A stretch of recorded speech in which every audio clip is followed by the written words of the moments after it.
Whether you know me personally or you follow me on LinkedIn, you know inclusion and diversity are extremely important issues for me.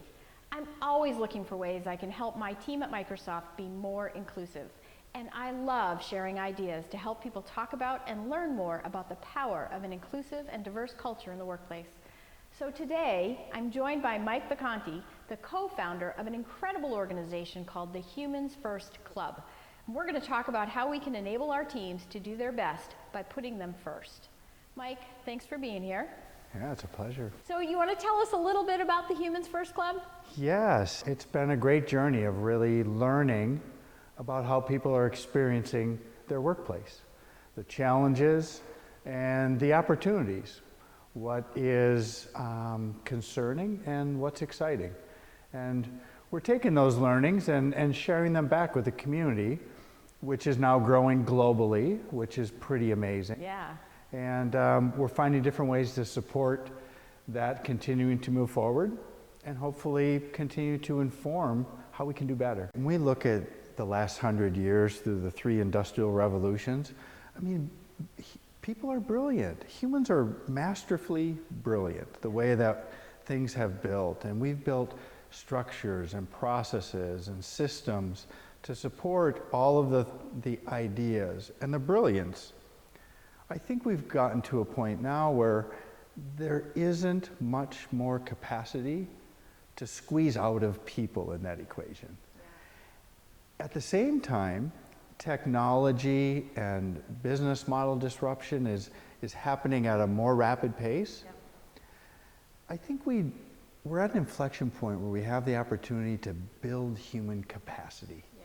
And get back in a position where we can utilize these brilliant tools that we're about to see in the market. So tap into each individual's kind of inner energy and inner force. Yeah. So what are some of the key learnings that you've had, some of the key issues that pop up as things that work really well to help people and make them feel included, and things that maybe don't? It starts with an understanding of where are the challenges, right? So if engagement is low, and we're seeing some of the challenges we're having with not only engagement, but even mental and physical wellness. Yeah. So getting people feeling empowered to bring their whole selves to work, it's different, right? These are new words, these are new muscles. And so getting people comfortable with what does that really mean? How much do I bring forward? Yeah. Where's that comfort level of vulnerability? Yeah. How brave and courageous can I be? And a lot of it is walking through that process. Where are those new boundaries? How does it fit? And we find that in each different organization, size of company, industry, there are many variables. Yeah. For us men, there's one view and a perspective, but there's so many perspectives, and that's really been the amazing discovery through all of this, is to understand all those different perspectives.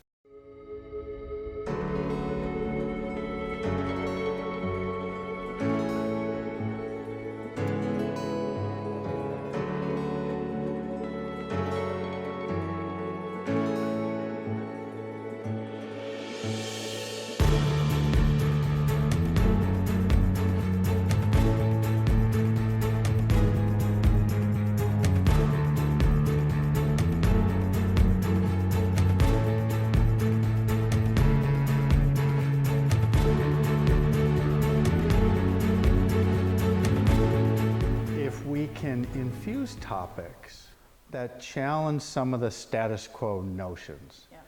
If we are able to bring out and expose, this has been the traditional path, maybe you're experiencing this, and to take on some issues head on. And we start with just infusing maybe 10 minutes of an idea to open the room up. How do you help people to feel safe so that they can be courageous, they can be vulnerable, and and at the same time they feel like they're in control and they can feel empowered. It's amazing that people have responded as they have. Afterwards, they send notes that you created such an environment. And when I say you, it's us in the room together.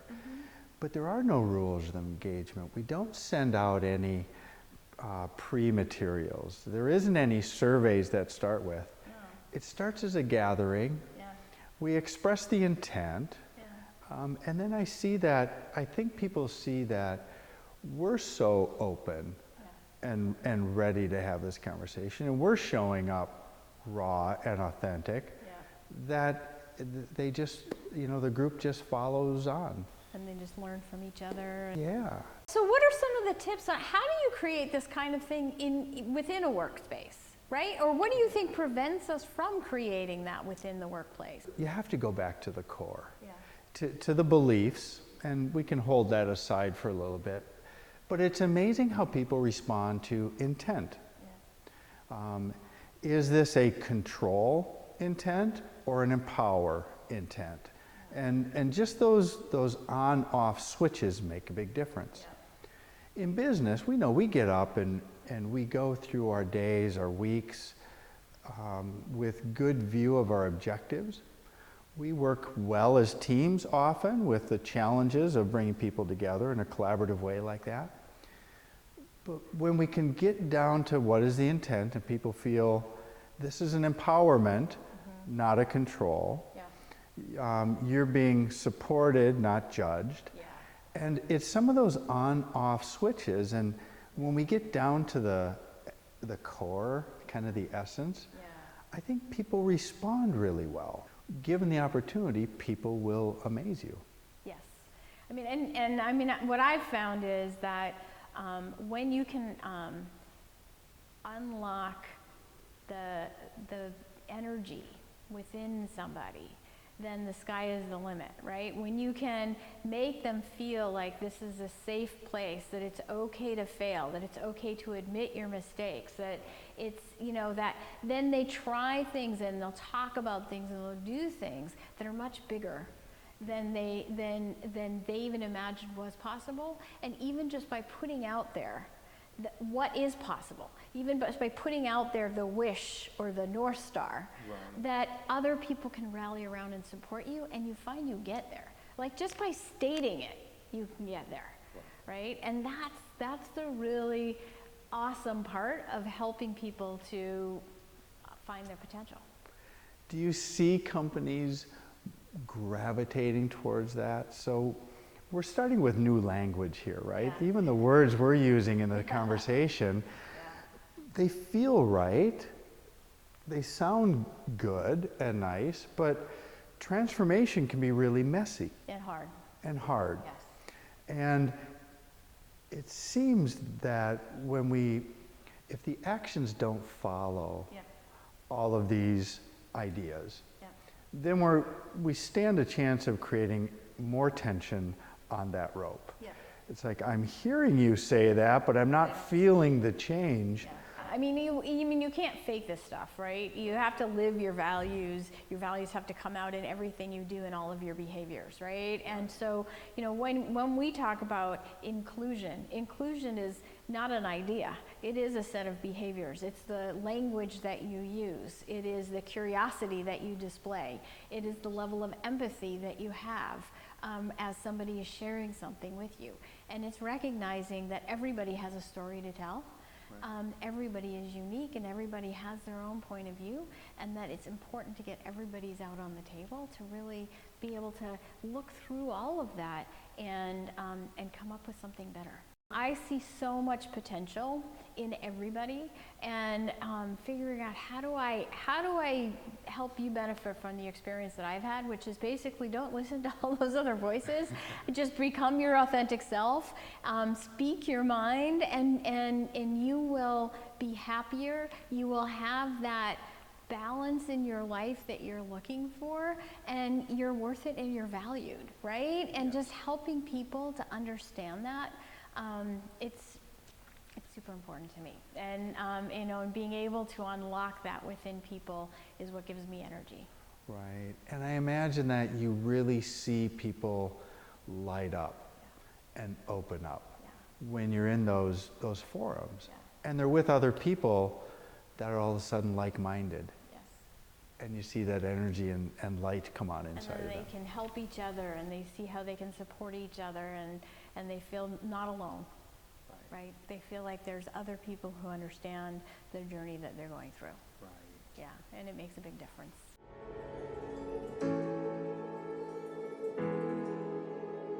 HumansFirst.club is the website for the events. But the Humans First Playground is going to be an interactive platform where all these people from around the world can now engage with everybody. And the people, the groups, the 50, 60, 70 people that have attended each city also want to connect. Yeah, stay as a cohort almost, right? Yeah. And then we're getting an opportunity now to go into companies with something as simple as I'm calling it winning conversations. Yeah. And it is just that. It's not consulting, it's kind of coaching. We'll just go in, we'll build this dialogue along with the leaders in a team, and then make it more normal, natural part of the rhythm, get everybody comfortable with it, fade away, let it exist. And then you've created a normalized, inclusive environment where people feel safe and they can be vulnerable and they can bring their best selves to work every single day. Yes. So Mike, I really want to thank you for being here, for having this conversation. And I would encourage all of you to really check out the Humans First Club, because this is incredible stuff. And Mike shared with me that some people walk away from these 3-hour sessions with life-changing experiences. So I think it sounds like something worth doing.